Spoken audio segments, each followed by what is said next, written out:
Right, we're back and we've got the parts off the sprue. Now, when taking parts off the sprue, good sharp knife, a scalpel blade, number 26, number 10, number 11, something with a sharp point, or you could use something, a rounded blade, and roll the blade across the attachment point.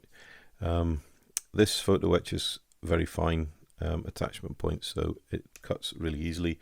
Try not to cut it on the cutting mat because the deformation in the cutting mat will actually put a bend into the photo etch.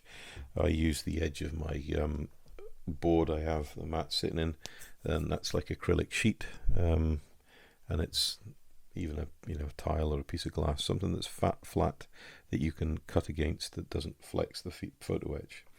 I use a sanding stick. I use the fine side of a sanding stick, and I just gently sand the cut edge to knock down any burring there may be from where you've cut it off.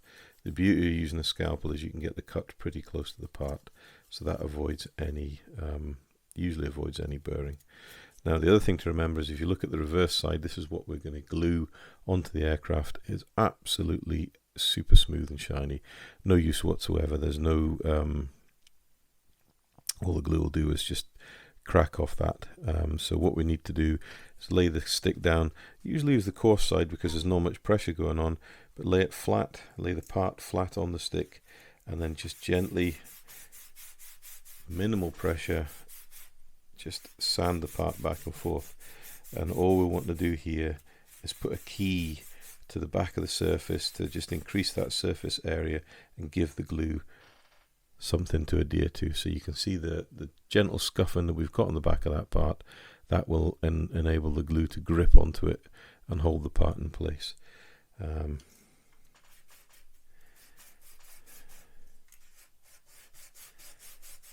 So make sure every bit's done. I'll do these pieces before we attach them. Now looking at the instructions, it doesn't say which bit to fit first, but I'm thinking that we need to fit this piece first and then these pieces after. I think they'll probably end up locking it in. Now it's a big piece of photo etch. It's reasonably pliant and compliant, but what you can do is something called annealing. And annealing is simply just heating the metal to relax the metal, which will then make it easier to mold into shape and obviously retain that shape as you mold it in. So all you want to do, I use a lighter because it's nice and gentle, is just heat the metal until it changes color. You see the rainbow going through the metal. Walk along the part, walk that rainbow up the part, and there we go. You can see that slightly drooping there. If we think we need a little bit more in this end, then we can do that. Be very careful if you've got like a micro torch or something like that. The heat that comes off them can be quite strong, and if it's very thin and fragile photo etch, it'll just melt it and you'll lose your photo etch parts. If you had a little thing of water, you could dip it in water, but it doesn't actually take very long for that part to cool down, but it now is a lot more compliant. Now, how do we bend it, I hear you saying? Well, what we need is something round, because we're obviously, oh yeah, clean the back off. Sometimes you can get carbon deposits, so just give it another quick gentle sand, but you can feel already, yeah, this part is a lot softer, which is good because that's what we want. Now I need a round object, and we need something roughly the size of the wheel wells, and oh look, it's slightly smaller, but it'll do to start with. So we're using the handle of my razor saw, and then you just literally rolling it between your thumb and the razor saw. Try and get that, you can see, so I'm just rolling it over like that, and that's instantly putting a roll in it. I am not putting much pressure on this at all. Just let the metal move in its own way. If you force it, you end up running the risk of causing damage that could be quite difficult to repair. But all I'm doing is just rolling it. So you've got that hard wooden handle against my soft fleshy thumb, or thumb, as you'd say. I live in the Shetland Islands and they would say thumb. I actually quite sure how this goes together. Again, this is border at its best. Try to decipher these instructions. So it's saying that we need to roll it into a round, and I'm looking at this thinking, well, we've got a round, but we've got an overlap, so I'm wondering if these parts here, I see what they've done. So we need to roll it into a round, so these two pieces meet, but this piece here and this piece here do the same job as these two pieces. So God knows why they've got all these pieces. Somebody's not thought at all. So this needs to fit in here, and I'll get a pointy stick. That scallop there also needs to be a straight bend here. That scallop there will marry up with this dip here. Oh, border models, your instructions are crap. That's actually quite frustrating. Now I'm lucky in the fact that I've built more models as I care to remember, and I've worked with a lot of photo etch, everything from armor kits through aircraft, and we're talking some large scale aircraft, into battleship kits. And believe you me, photo etch on a battleship is a whole different ballgame. But I have never had instructions that are so awful in describing how these parts are supposed to go. Actually, really, really poor. And it's quite surprising the border, because, you know, on the whole, they've got a reasonable reputation for producing good quality model kits. But this is the first time I built one of the 35th scale aircraft, and it's really being let down by the very poor quality in instructions. So someone like me who's built a lot of models, I'm not calling myself a professional, but I would say I'm definitely an experienced modeler. I can figure this out. But somebody coming new into the hobby, or just gotten a few kits under the belt and wanting to try a more advanced kit, this would be an absolute nightmare to them. Maybe not, maybe I'm reading more into it, but personally I think with what you pay for these kits, these instructions could and should have been a lot better. Anyway, right, so we can see now that part actually fits quite nicely in there, and the actual round part does actually fit. That join there is a neat join, so it should glue in nicely. We'll get it glued in. And what we need to do before we go to commit to glue is, now that we've got it roughly in place, we can use this as a mandrel just to hold it and roll it, to force it in. Is we want to get that joint, that bend there, as tight and as precise as we can. And then what I'll do, yeah, that fits nicely. The part fits good, it's just the instructions are bloody awful. Same with this side, get this part in, get that bend introduced in there.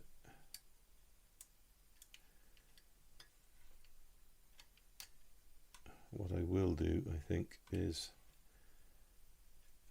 yeah, we'll get with bending pliers on that and just introduce a more precise bend. But there we go, there's the part in. I would say it actually fits very well, and it certainly is going to increase the level of detail. Why they've come with separate parts here, I don't know. They are superfluous. We don't need them at all. As far as I'm concerned, this will be good enough. So one piece of photo etch to do all this is okay, but just make the instructions actually reflect what the part needs to do. Anyway, we've got the part nicely folded. You can see there's a little bit of spring back, but that's okay. That's going to work in our favor, because that's going to help push the part into the plastic. What we need to do, what I need to do, is find my bending pliers. And if you're going to do photo etch, invest in a pair of Tamiya mini bending pliers. I use the short nose ones. There are long nose ones. These are fine for all I've ever needed for photo etch, but are very precise. tool to grip and bend photo etch, and I've used these for years now. They're in perfect condition and they are one of my go-to tools for photo etch. So if you want to get into photo etch, seriously consider getting a set of Tamiya bending pliers. They'll stand you in very good stead until you can move forward and develop your tool supply further. Right, so we want to just marry up to where the end of the scallop is, and then just very gently introduce a more precise bend.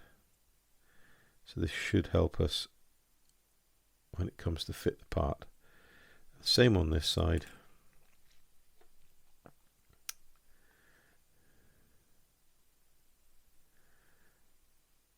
Match up with the end of the scallop there, and then just gently press that part to form a precise 90-degree bend. And that just helps define the bend a bit more, and it'll mean the part will stick a bit better.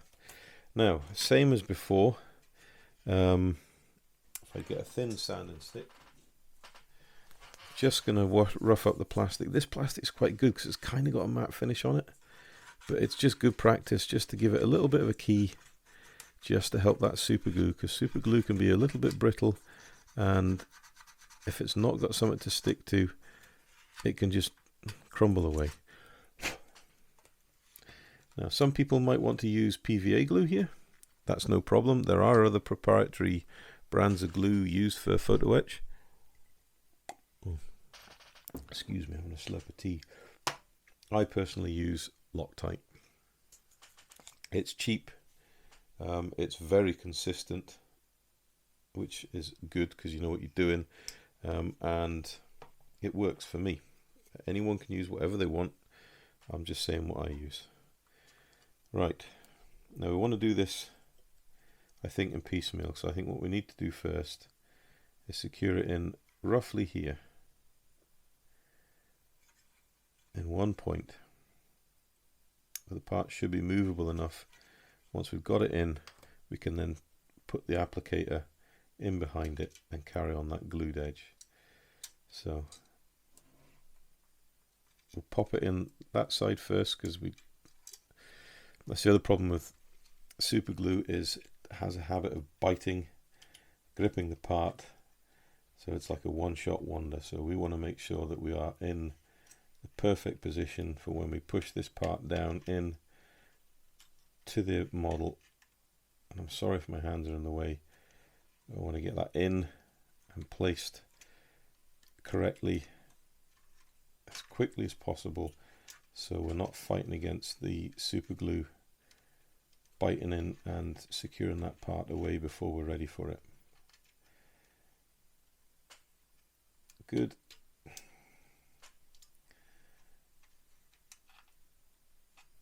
And we can use this part as a mandrel again. Get it forced into there. And it is gripped.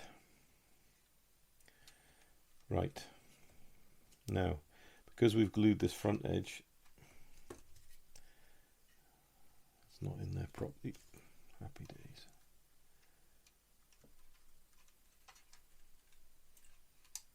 There we go.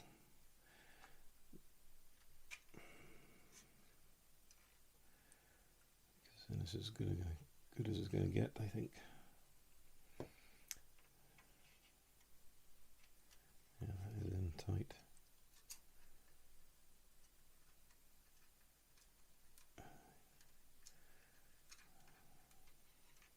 So we've glued this part here.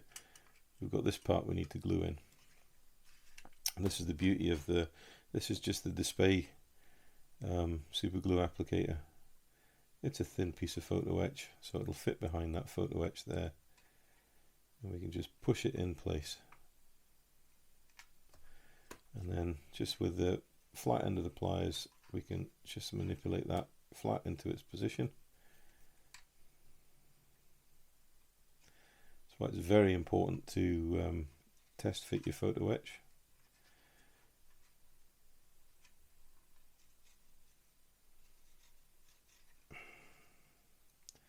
It might be that we're going to need to do a little bit of fettling. This photo etch is thin enough to do that. Right, now what we need to do is work our way around the back of the photo etch, around the back here,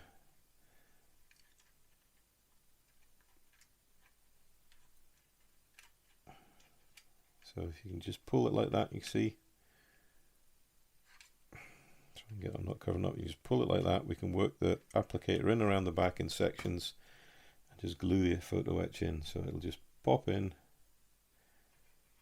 Don't be shy to put a decent amount of glue in, because we really do want this to be fully attached. Wipe off any excess. Use the wooden stick just to work it in and grip. And make sure we've got it pushed right down in. Got a little problem here, but I'll show you how we can fix that. Getting ready to glue this part in next. So we want to glue right the way around here. So just pick the glue up on the applicator and get it in there. You might not need to glue all the sections, because as you glue it further and further in, the bits you haven't glued will just be held in place with the bits that are glued. But we'll not be shy, we'll put plenty in. We do need to be confident in doing this, because like I said, sometimes it's a one-hit wonder. If the glue grips up quickly, you haven't quite got your part in properly, you could end up with a bit of a problem. Don't let the part ride up out of the kit, otherwise, yeah. So you're just going to have to figure it out. Use your finger, press it in. It won't take long for the glue to kick off and grip the part. I think we're at that point now that we're pretty much gripped. Just check that joint, it's not bad. Right, last bit to glue in is this piece here.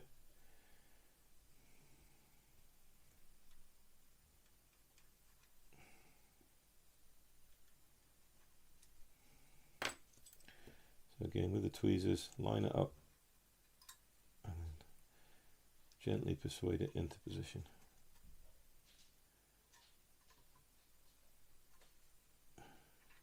It is good if you can get it glued in one go.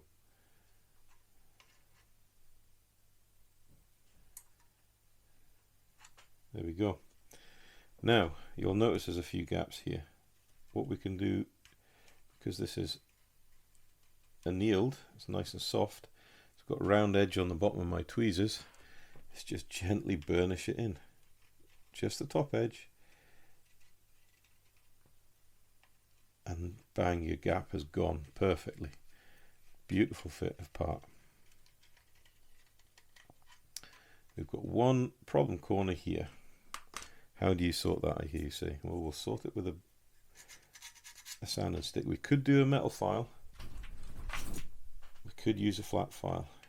It'll take it down a lot quicker, but we need to be very, very careful that we don't, the teeth don't grip the part and damage it.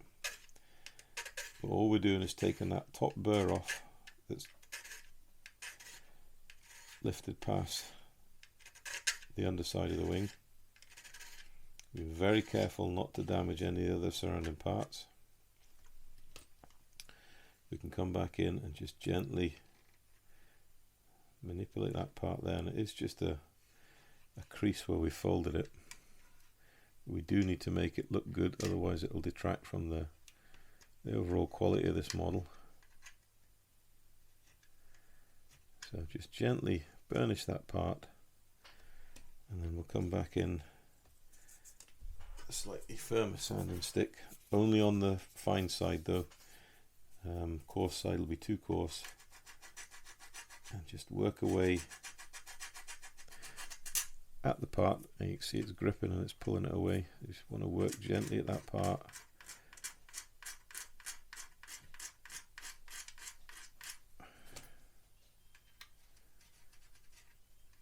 Until we're happy with the overall finish.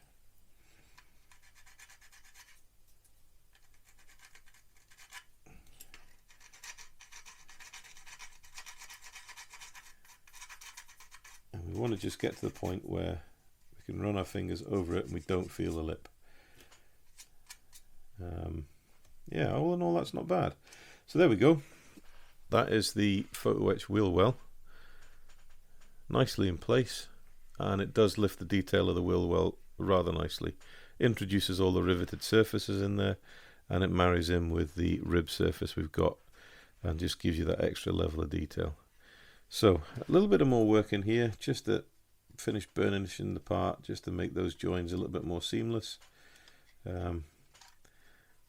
Obviously I've kind of done this on camera, not want to make excuses, but it does detract from it a bit, or make it a little bit more challenging doing it on camera for you guys to see. But take you a bit more time than I've taken to do it, and you're going to end up with a probably better result as me, and I'm actually quite happy with the result I've got here.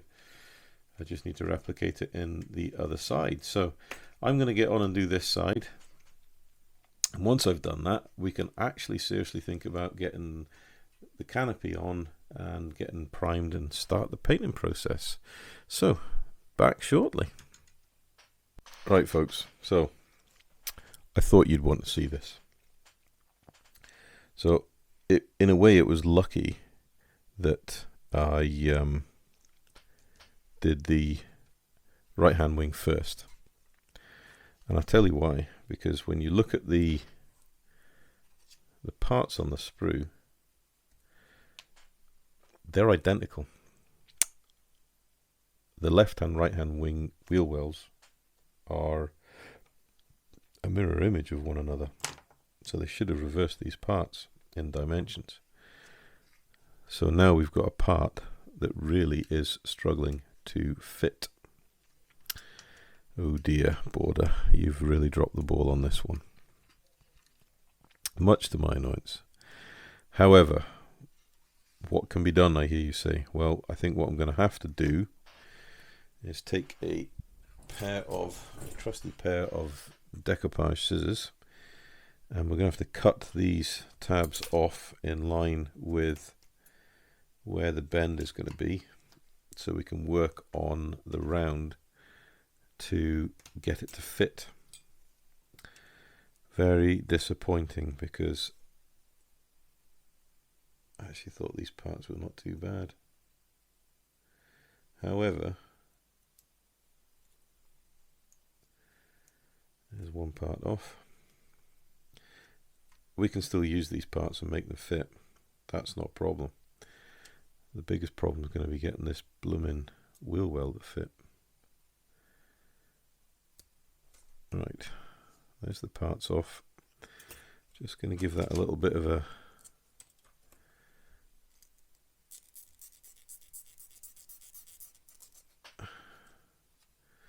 right. So now we've got them out of the way, let's try and get this in. So I annealed it the same as I did the other one, rolled it on the mandrel the same as I did the other one. Obviously I picked the right side to do first because it fit perfectly, as this side is a pain in the rear. So not only has Border made an absolute tots of the instructions, they've also made a tots of the Photo-etch. And you could say, well, you didn't have to put the Photo-etch in. I honestly think it needs the Photo-etch just to add that detail in the wheel well. Without it, the wheel well is very, very sparse. Right, so the front of it's not too bad.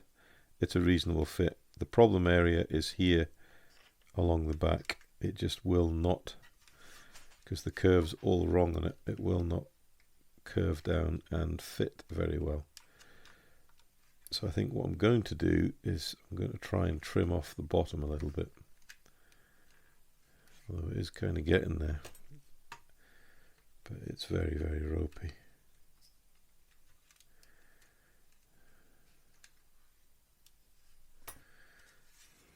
Yeah, very frustrating this. Very frustrating. So we'll push that around there.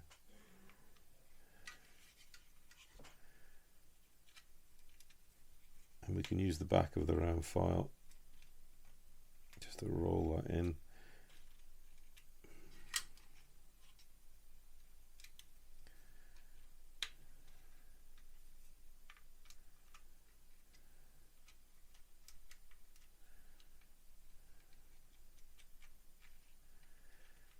can see it's probably sticking out about 1 mil.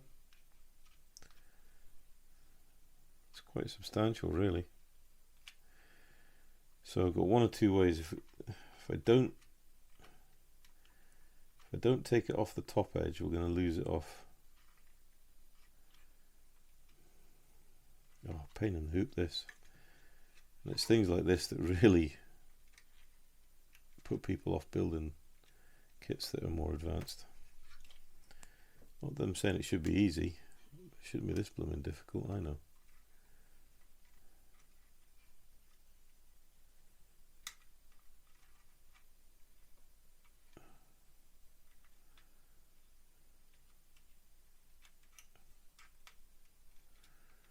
Right.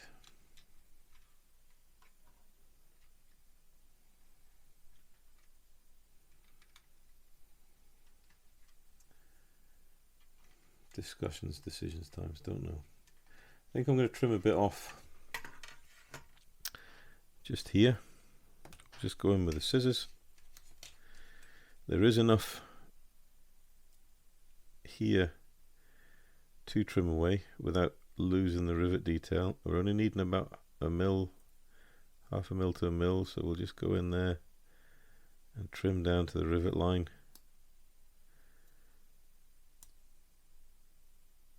Thin that part out a little bit.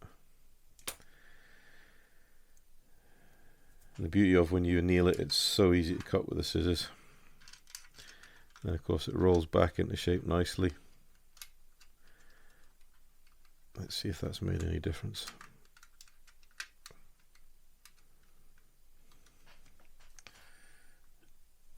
We just needed to get in there. And the rest, once it's in there, we can sort it out. There we go. I think that may have made the difference. I think what I'm going to have to do is glue, like we did on the last one, is start here, get this edge glued in neatly, and then we can work our way around, pushing in and down at the same time,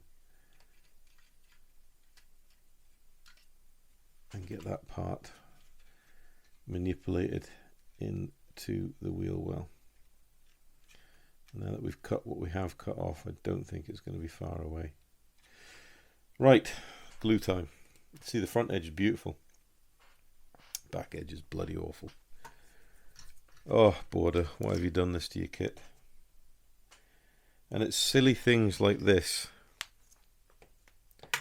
that really, really make what should be a good kit into a mediocre kit, and sometimes into a bloody awful kit.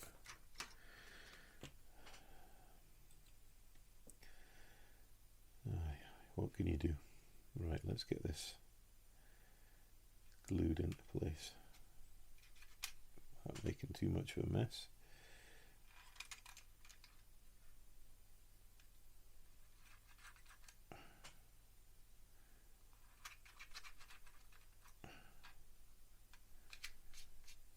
Careful not to get it on the surface of the model.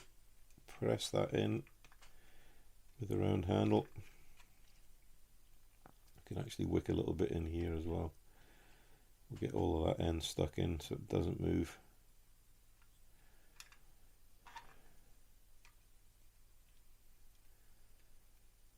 Right.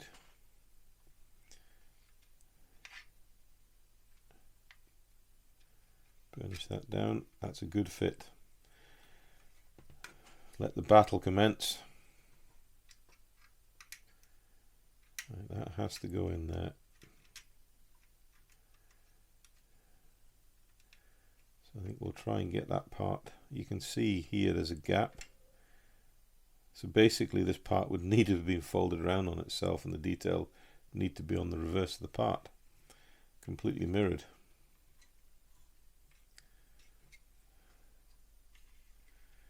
So we've got a reasonable fit to around about here. So what we'll do is we'll get it glued to around about there. And at least then we've got over half of the wheel well in. So pushing down and then pushing out at the same time. We want to start from where we've glued and work around. So we're pulling that part into the edge. And now we need to be thinking about how we're going to pull that into the edge and push down at the same time. Bloody disaster, this. And that's the other problem. We're fighting with the shape of the photo etch to conform with the wheel well itself, and it's not liking it. It's not liking it at all. You can see it's wanting to curve in. However, I can be persuasive, and this is really important, why we anneal the parts.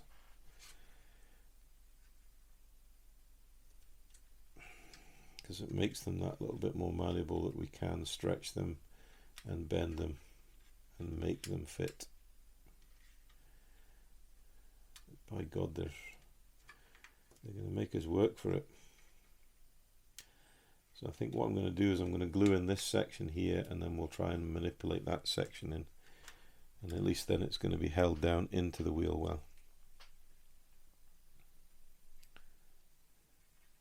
And without glue that grips as quickly as this glue, I think you'd actually struggle getting this part, and you would never get this part set into the wheel well with PVA or a slower setting glue. I think you need the strength of a super glue and the quick action of a super glue to get this part actually manipulated in.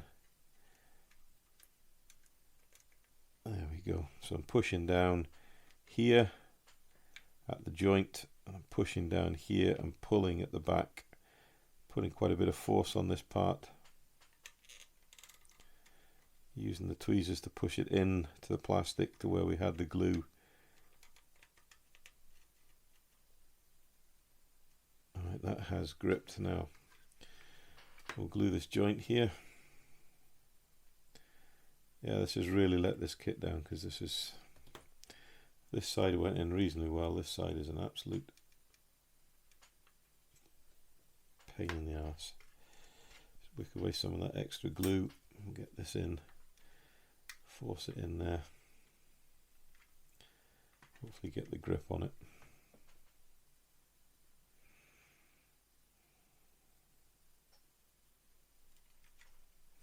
Well, I'm quite glad that I've found this and you're able to see this, because this is going to really trip a few folk up. Right, now that we've got it glued in here, we need to gently roll and stretch that photo etch to the back of the wheel well. It is doing it. It is doing it. It's conforming.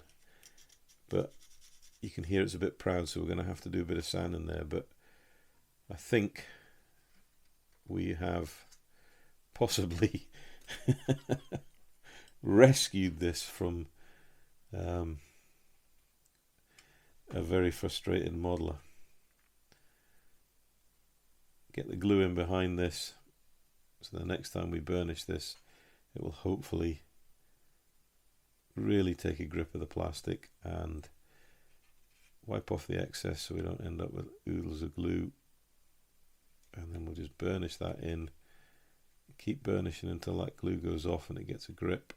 If we want, we can get this bigger part, so we can burnish a bigger area at once. Get it pushed into the plastic to close up those gaps.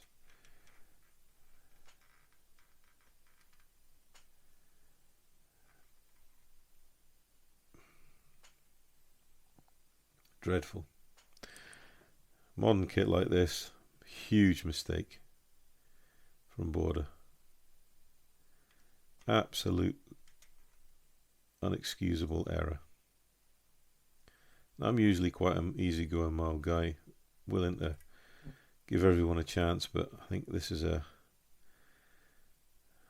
big problem, this.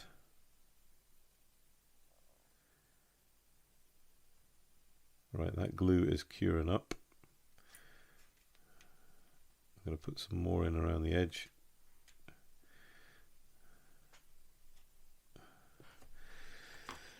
So, not insurmountable. Not insurmountable at all, but wholly unnecessary. Wholly unnecessary. No need for this at all. A modern kit like this really is an inexcusable error. And Border is a company that prides itself on producing good product. But I'm afraid they've really dropped the ball here. So we've just gluing this last section in. We're using the wooden handle. It's nice and soft just to burnish that photo etch to conform to the profile of the wheel well.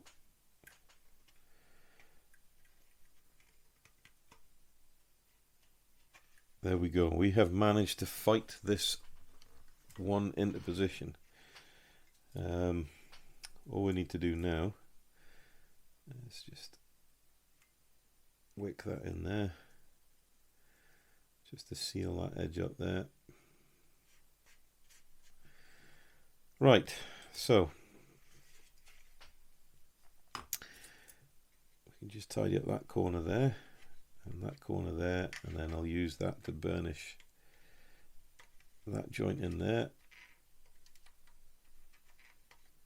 I think we've made we've saved it from the abyss of the shelf of doom. Right, now we've got the quandary of what we do with this parts here, and I can see now why they had these separate parts, because these parts are no blooming use. Oh dear, dear, goodness me. Well, luckily we had them cut off the sprue and ready, prepared to go, so I've still got them here. So we can just use these parts. They are going to have the recessed rivets. They're not going to have the raised rivets that the other wheel well does, but the main thing is they're going to be in. So we can lay in a bit of glue here.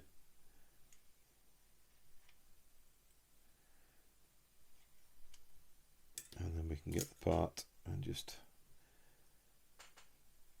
apply it into the recess. And we're fighting against this part of the undercarriage part there. Come on. Sometimes these parts can be an absolute pain in the hoop. You move it before it grips, which it is starting to grip, which we don't want it to do. We want it to grip when we've got it in place, which it is now. Just about there. There we go. Press it home.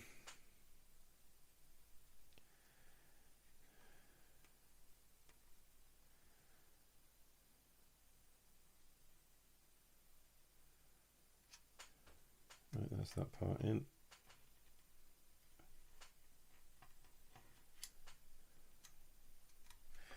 Right, second part, last part. Good application of super glue. I know I didn't burnish these parts up first, but I'm sure they'll be fine. Oh, if I don't drop them first. That part just sits in there. So just get that in the front where it's supposed to be, and then just push the back end down so it lines up and pops out. Happy days. Try again, put a bit more glue on there. We didn't put enough in.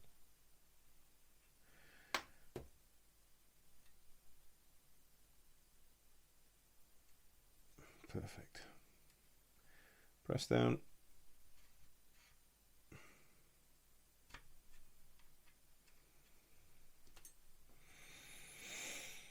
There we go. Right, I've got a bit of cleanup to do here on this edge. Might actually be able to get away with burnishing most of it down to match the wing. Yeah, there's not much there, so a little bit of filing and sanding just to tidy these parts in. Make sure these two side parts are in tight as well. get rid of any sharp corners. Make sure everything is glued. We don't want any of this coming out again after having a fight to get it in.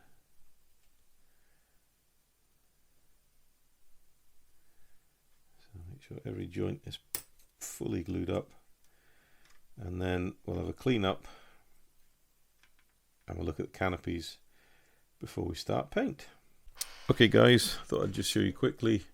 That is both wheel wells fully cleaned up, sanded up, flush with the surface, so I think you can see that with a bit of perseverance and a little bit of alteration, we've managed to make this part fit and save the day.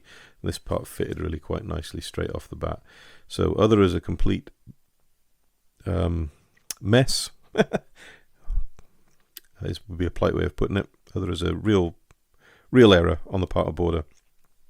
The actual level of detail has really been lifted by these photo etch parts, so they're definitely needed, but they're going to need a bit of work, and yeah, a less experienced modeler may struggle a little bit, but there you go. So that's definitely that. I'm going to move on now to the canopy, and we're going to look at getting that fast in place so we can then think seriously about getting some paint down on this kit and pushing this build ahead. So be back shortly. Right, so we're back looking at the canopies. Now, what I've done is I've temporarily fixed the side access door in place with some simple white tack, and that's purely so we can get all these canopies lined up. What I want to do is get the rear canopy glued on and the front canopy glued on, and then we can mask up this center section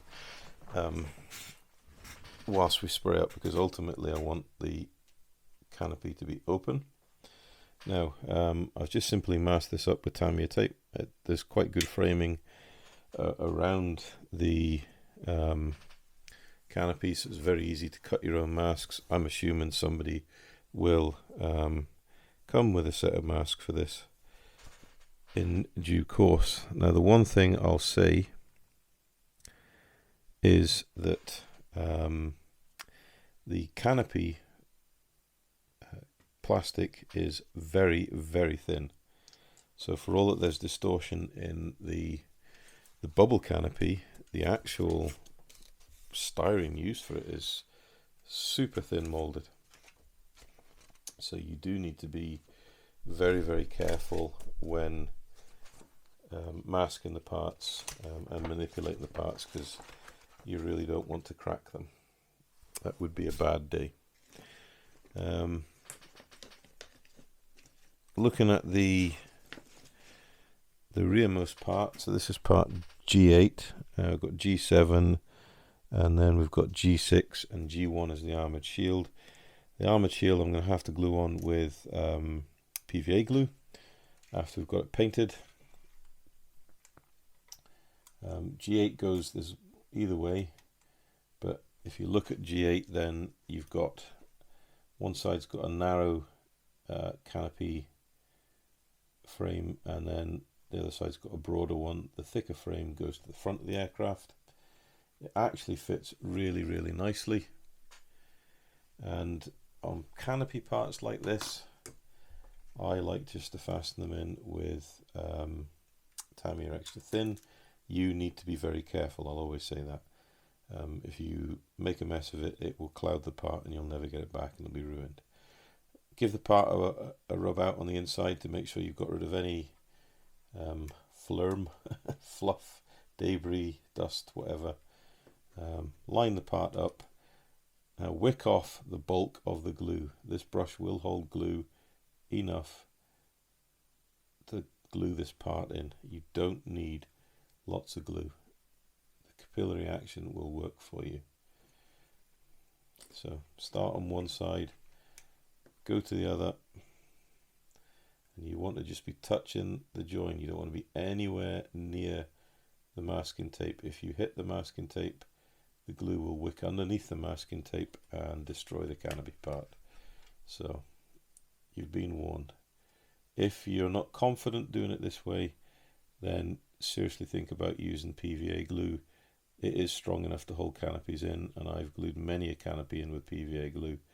It just so happens that I like to glue sort of fixed parts in like this with extra thin. Just gives you a more solid joint. Right, a little bit of pressure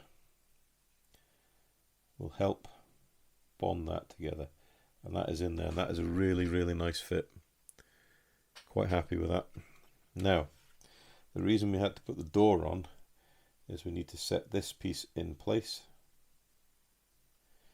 which is then going to aid us in setting the front canopy part on and getting the right position for it.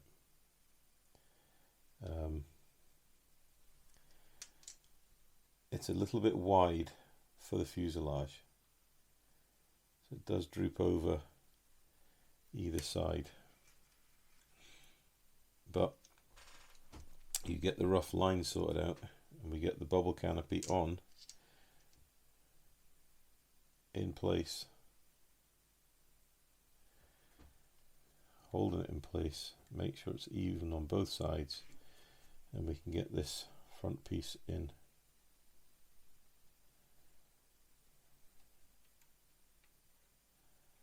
And it's a bit of a shit fit, excuse my language.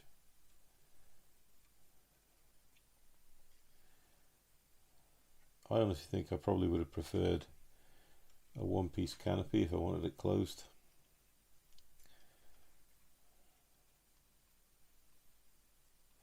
Okay, well, you can see it's definitely seated. The joint and surface seems to be pretty even. The test will be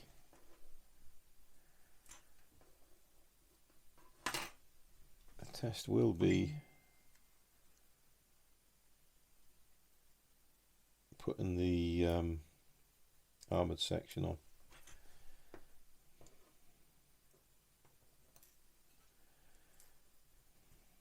Picking it up is going to be the biggest test.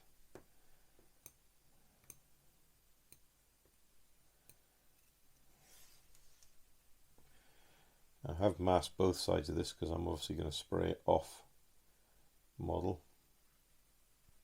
I'm really sorry my hands are in the view. Alright.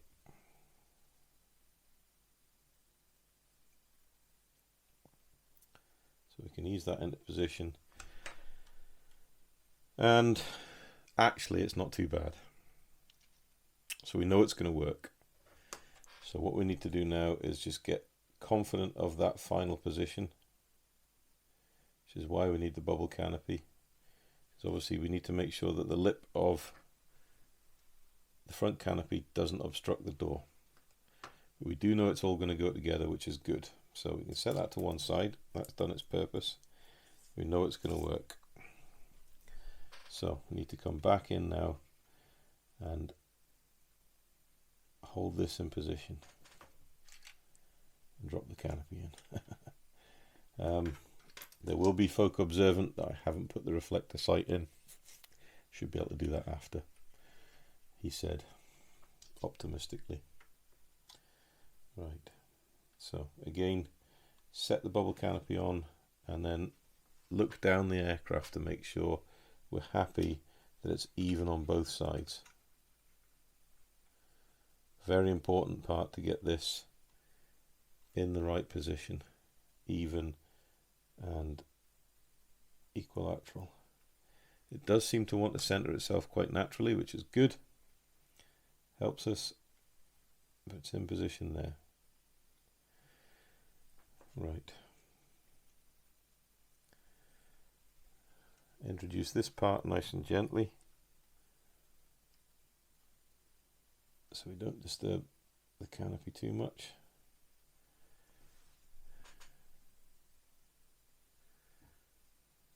Have a look. It seems to fit the profile of the aircraft really quite nicely, to be honest.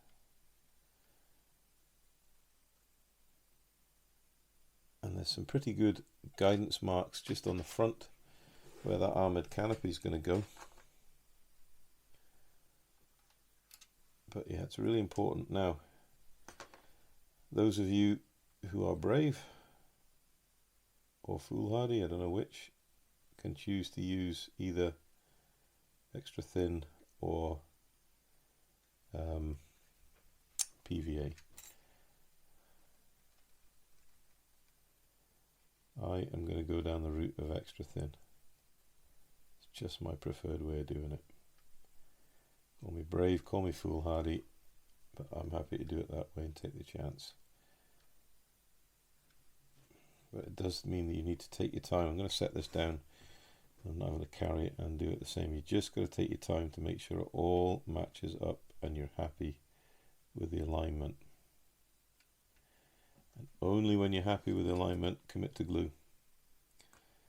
When it's extra thin you're using, it's a one-shot wonder. You won't get another chance.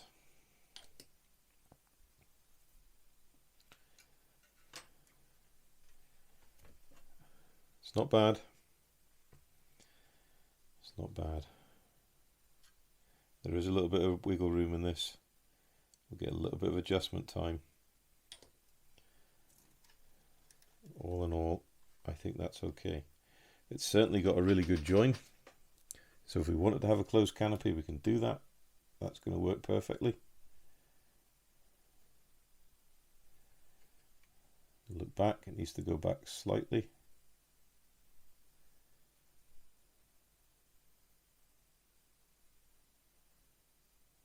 Yeah. Try the canopy again. Yeah, I think that's going to be okay. Good, sigh of relief. Right, canopy's on. Just going to brush that a little bit again. And that too.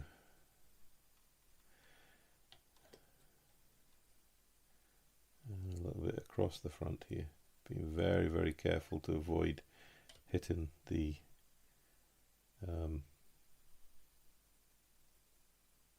masking tape. Gentle push down. That canopy is solid. Excellent. Now, there's one or two things we can do for this. We can either put a couple of dots of PVA glue on this and just leave it in position to paint, or use a bit of sponge, or we could just put a bit of masking tape.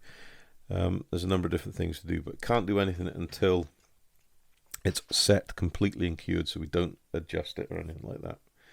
What we can do before it's set and completely cured is we can just reach and get this armoured shield again. It's good practice just to check and double check. We'll just lay that up on the front of the canopy to see that we're happy with that, and yeah, we're actually happy with that, and it actually looks not bad, I suppose.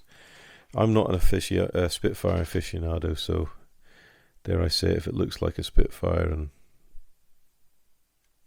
sounds like a Spitfire, it is a Spitfire. That's not bad. I'm happy enough with that. A little bit of PVA glue, that will go on beautifully. Good, we're in a good place. Right. The other thing I've done, I did mention it before, I'm not going to put the bomb on this, so what I've done is I've put a bit of stretch sprue in these 3 holes that was to carry the bomb cradle. So we're going to seal them up. So it is just this plastic sprue, stretched it, plugged the hole, glue, let it cure, and we'll just nip it off with sprue cutters and just give it a little sand back just to clean it up, and then that'll be a seamless joint.